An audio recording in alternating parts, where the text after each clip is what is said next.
Fan TV, Scott, Drew, 1-1 draw. That honestly, to me personally, the fact that we were home made it feel like a loss. Felt pretty disappointing, friend. Felt pretty disappointing. And I saw some poor defensive play by So let's us. start at the back. I saw some poor. Now Willis, right? A couple got the save of the match. Yeah, had a great save. Which I mean, honestly, he got hands on it, but there wasn't much power on it. Not a lot of power on Right. it. So that was the one that was sort of dropping and It was dropping, and he then, got yeah, he kind of got his hand on it. Yeah. Okay, so And- one really good save, I think. Yeah. We had to he had to chase it. Tons of shots on goal by both teams, though. Yeah, lots of chances for them, and on top of it, Willis and their keeper were able to come up and play some Yeah. sweeper roles. Their keeper was actually, I think he played between a traditional goalkeeper and honestly a more forward-thinking one that comes out and has to have good footwork. But let's And I thought- let's also pay attention to the fact that Willis also did have the crazily bad set of touches in the back at the very beginning of the game. Oh yeah. That was not nice. Yeah. That was not a piece of play that we need to see anymore. We saw a crazy bad bit of that in the first game against Cincinnati, Yeah. where he mistouched the yeah. ball in the back and gave up a penalty This- because of that nonsense. I thought it was going And to so be. we have to be more careful yeah. with that. I mean, again, the field's slick, the field's wet, it's gross and it's terrible. But I mean, look, the ball came off of Mayer, and so let's start. Yeah. Let's. Well, let's I was stop- gonna say. Well, first off, the thing is, whenever it's this slick, it's been raining all day. But 2 hours before the game, it was an absolutely torrential downpour. Yes. You have to make every touch count because the ball's gonna go skating off in random directions. And Mayer's crazy looping, slow ass ball that then skipped in front of him, and it just went garbagey. That was and of course, terrible. and it was Akindelli for them Yeah. who just Yeah. chased. And he was like, "This is our chance. This is my chance. This is yeah. our chance." Okay. When it's this slick, every touch has to matter. Yes. I mean, you can't play soft play out of the back like that. Yeah. And I feel like Willis, I don't know. I mean, I think as a traditional keeper, great. Making those essential saves, right? Lemur work in the box, great. Lemur work in the box, just absolutely just acrobatic. But when it comes to like coming out and doing things, you know, when it's this wet, you've got to be careful. Yeah. You know, and I don't know if he was careful enough. Yeah. But so Willis, not the same kind of Play with your hands. play with your hands. Feet not Scoop. feet not good. Sometimes you scoop it up. You're the one who can do that. What are you doing? Yeah. Like, okay. Okay, so Then Willis. Zimmerman in the middle. He's coming back. He's starting again after the injury. Zimmerman, I think he redeemed himself for me in that game. Because at the beginning, I was like, he's going to just do what he always does, which is Get sucked up. sucked up when, forward. like yeah, but he made I'm a defender that makes things happen. Seems to be the thought. yeah, but And- there were some pivotal moments where he dug the ball out when they were going forward and they were going with tempo. There were two moments. So I said this on Sunday, and I saw what I needed to see today.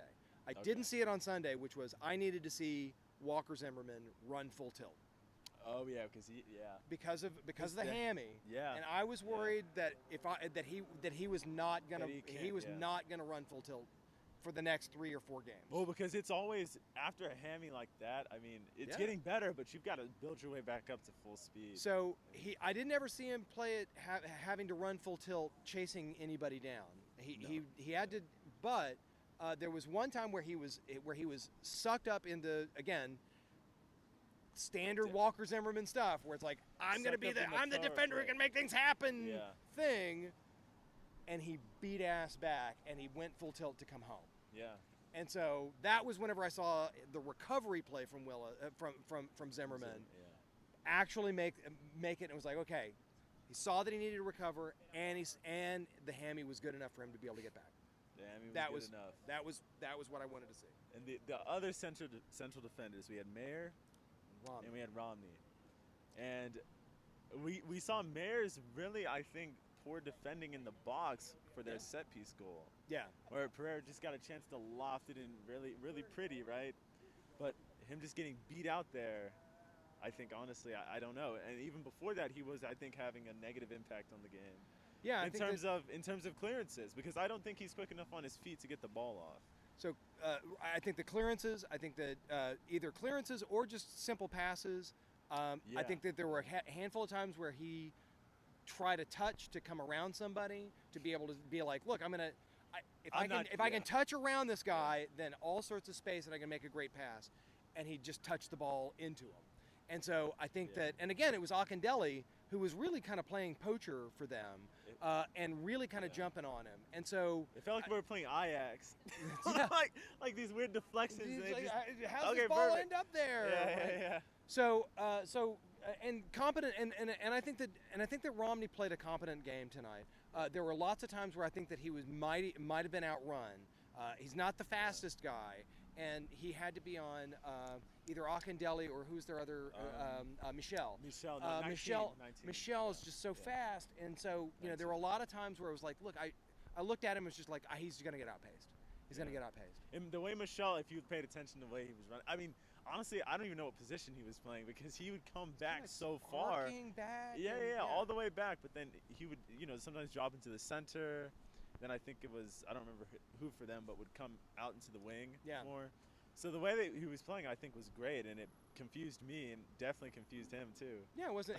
There were lots of times whenever he was following Michel, well up into Michel or Akindele, all the way up into the midfield.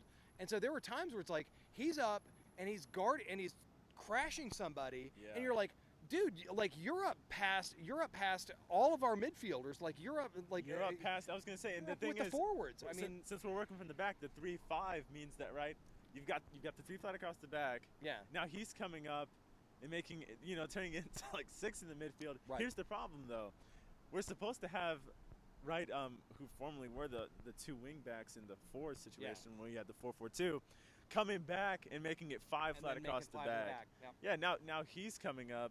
He got sucked up. And, right.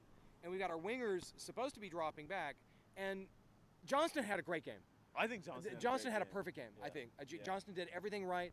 He had a great chance on the right on the right, and it ended up posting off the keeper. That was just a really great chance from Johnston. I think people were calling for that to be a penalty, weren't they? Yeah. I think they were saying that, or at the very least, there was a contact enough to where either a penalty or should have been a corner kick because it was off the goalkeeper's hands and then. Say it was, So Johnston, I think, had a great game. But tell me what is going on. What is going on with Dan Lovitz? Honestly, what's going on with Dan Lovitz? The thing is, though, somebody earlier, Emma was remarking that he was making the runs. The runs were there. They just weren't passing to him. Yeah. They weren't using him. We criticized him for having a sluggish game on Sunday. Yeah. He had a sluggish game on Sunday. He did not have a good game Sunday. Yeah. Sunday he didn't. But he looked fast. He looked in place. Yeah. He looked in the game. But somehow the left side isn't getting used. Well, and here's the thing, too. In the second half, if you looked, the biggest chance we had probably came from the ball being played. It was a long ball forward, and he knew exactly what to do. He hopped on his bike, and he was down that left wing, right? And then he got the ball, brought it into the middle, and then the mess happened. But anyway, right, he was where he needed to be. Everything worked out. Why wasn't that happening in the first half? Why isn't that happening? So why is he not getting the ball? Why is he? And secondly, why is he not taking more spot kicks? He used to take the spot kicks, and he was effective. Especially for the left side on the corners. Yeah. Right? Because big lefty swing it in. Big lefty needs to bring it in. Why are we having a right-footed kick? Mukhtar ends up taking even the corners on the right. I mean, yeah. He's got a good foot and he's got good eyes, but that's not the right physics of it. Yeah. But I think they squandered quite a bit of their chances with their corners by taking them short. These crazy short corners. They took plenty of short corners. One in both halves, right? I think that Pereira is such a silky and smart and excellent player. Pereira outclassed us consistently, but he has hubris. And I think that their short corners were Pereira hubris. He thought that he was going to be able to soft touch us from the sides. Yeah. And so I think that was Pereira hubris. Soft touching and trying to create something over there didn't work. Yeah. And I think honestly it ended up being that them squandering chances like that meant it was 1-1. Yeah. Now but still moving forward now we had Leal. I guess we should go maybe so we play with first, Anunga and Godoy are two core midfielders. Anunga and Godoy. I think honestly Godoy, I think if I had to give him a player ranking, I'd probably say 5. I'd So probably say 5. I expect more from him. I know that you Yeah. expect less. I expect less. Yeah. So I think Godoy had a 4 by my estimate. A 4. Yeah. Okay. So Yeah. I'm rating him high. See, that's the thing. I had lower expectations. So I I'm had like, higher wow. expectations. Okay. And I think that the biggest problem for those two was the fact that Pereira just owned them. Yeah, and it meant that Anunga got that yellow pretty early too. Anunga got the yellow early. It wasn't too early, but Ish. yeah. First half. And so we were in a spot where they had a midfielder that outclassed us. Yes. And we had A, no answer to them in terms of creativity, and B, no one marked him. No one marked No one him. was like, hey, yeah. Pereira's loose. Why doesn't somebody come up and get him? And I think part of it too was that the fact that I always go back to it. I just talked about it, but Dak's not starting, right, means that more players have to be devoted to coming back because those avenues aren't seen. Like no one's there to come and dig it. Dax's creativity, Dax's capacity to play defense. He's like a little bulldog. You know, Yeah, he gets back and he digs it out. I mean, it's yeah. Okay, so we got to see Dax. So let's talk about our forwards. So Leal's game. Defensively, still, I was thinking no. Going forward, Doesn't know how to tackle. Doesn't know how to tackle. Doesn't know how to tackle. Can't tackle. Like he knows how to keep the ball, and he knows how to pass the ball, and he knows how to kick it in the goal. Doesn't know how to take it away from the other team. Yeah, very poor. I think last game though he exceeded my expectations defensively. This game I was like, well, that matches with my conception so of it's him. sort of a return to the norm, which is Yeah. he's creative, he's a little bit selfish. That's okay because he's really strong. He's a really strong player. A little flashy too, right? He had a weird little, like, it wasn't quite a flick, but touch for no reason where he went behind his. If you would have done that in, Emma was saying, if you would have done that in Italy, you're on the bench. In Spain too.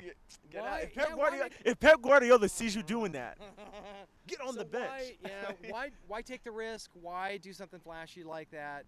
And maybe it was just something playful.